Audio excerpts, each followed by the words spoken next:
Hey guys, so I ended the last video talking about the paperwork that was sent in the initial email after requesting information. So I am going to start talking about the application packet. And obviously it comes in a PDF form, but once you print it off, it's kind of a thick packet. And that packet asks very basic personal information about you, your partner if you have one, and children if you have them. It'll go into, it'll ask about any biological issues. So, like if there's a history of cancer or any diseases, things like that. It'll go into, it'll ask about like psychological aspects. So, if there's any history of mental illnesses. Also, for children, it'll ask about how your pregnancies went, labor and delivery, things like that. They just want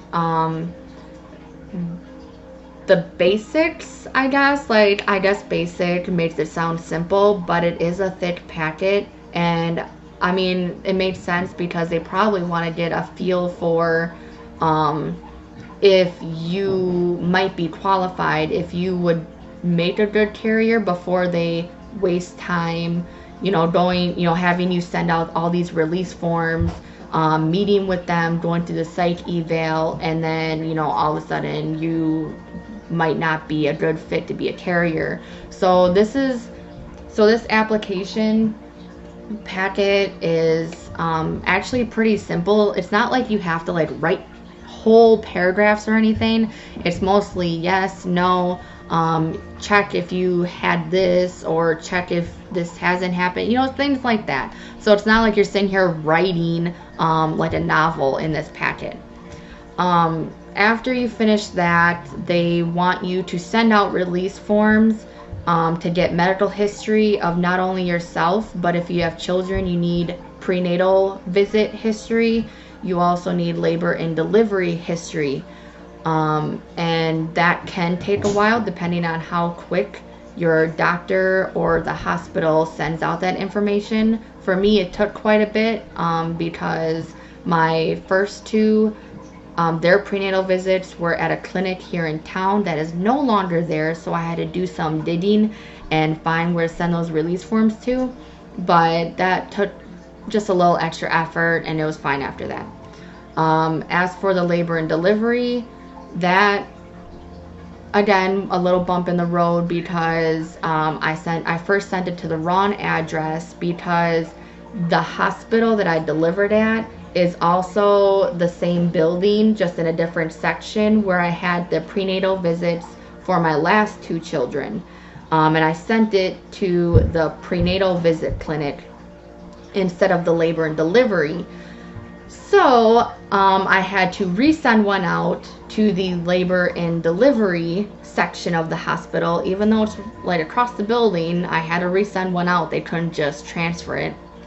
And then after that, after it got to the right location, they only sent summaries, not every little detail. And the agency wants every little detail. So I guess some advice is when you're sending out those release forms, maybe give those doctors a call and give them a heads up saying, hey, like, I'm trying to be a surrogate. I'm sending these release forms. Can you make sure that you send out everything you have on file for me? Every little detail since I was born, everything you have. I think it would save a lot of time and it'll make your process go a lot quicker. On top of that, with the application, I also had to write a personal letter to the future intended parents.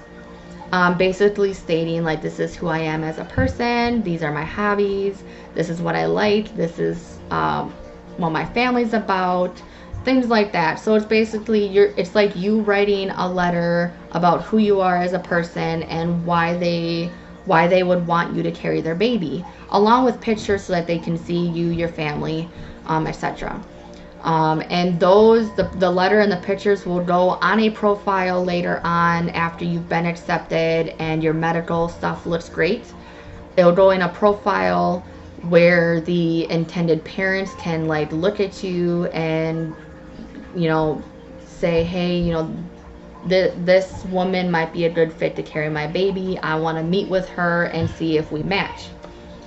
I kind of view it as like a dating website, like kind of like Tinder. So like I kind of view the intended parents like just swiping through carriers like, I think that's a good one. I'm pretty sure that's not how it goes, but that's just how I picture it in my head. So that's what the letter and the personal, or that's what the personal letter and the pictures are for.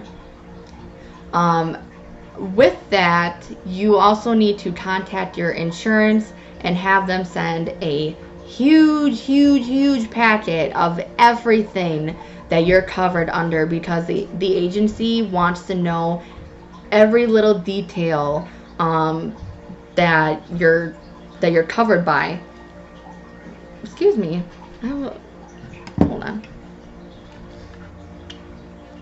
Okay. Anyways, so yeah, so they just want to make sure like everything that they're doing is covered by your insurance.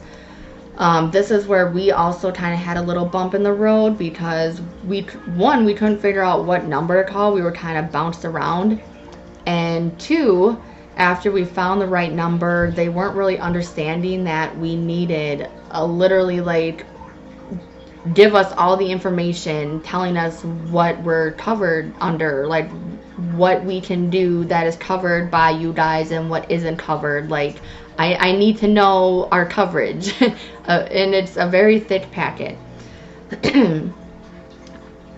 Eventually we talked to the right person who knew what we needed. They printed it right at his work.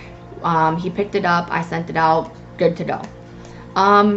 It's 2021, so I'm assuming that most insurance agencies can just send you a PDF file or give you a link to access so that you can print it off yourself. Again, I would just assume, I don't know, it depends on your insurance, but there's that. Let's see. So after that, after I got all that in, honestly, this took a course of like 2 months just to make sure that everything looked good, that everything, all the medical history was turned into them, that they had everything. And I believe while we were waiting to make sure that all the medical history was, you know, being sent to them, we had the psych evaluation, which, as you can imagine, probably making sure that I'm not insane. You know, they did talk about like if I had any suicidal thoughts, if I've ever been depressed.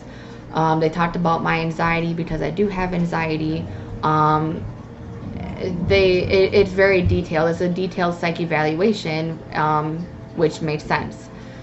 So we did that, and then there was another meeting with 2 people from the agency getting to know me a little better, because like I said, the application process is very the application packet is very basic, and honestly it's easier to get to know someone when you're actually talking to them and having a conversation with them. So we did have that where we could go more into detail about the questions that were on the application packet. And probably just to double check that they did have everything right, that, you know, they had me put together basically, that they didn't have a wrong impression of me, you know, just to make sure like I am who they thought I was, you know, because you can only learn so much from a packet.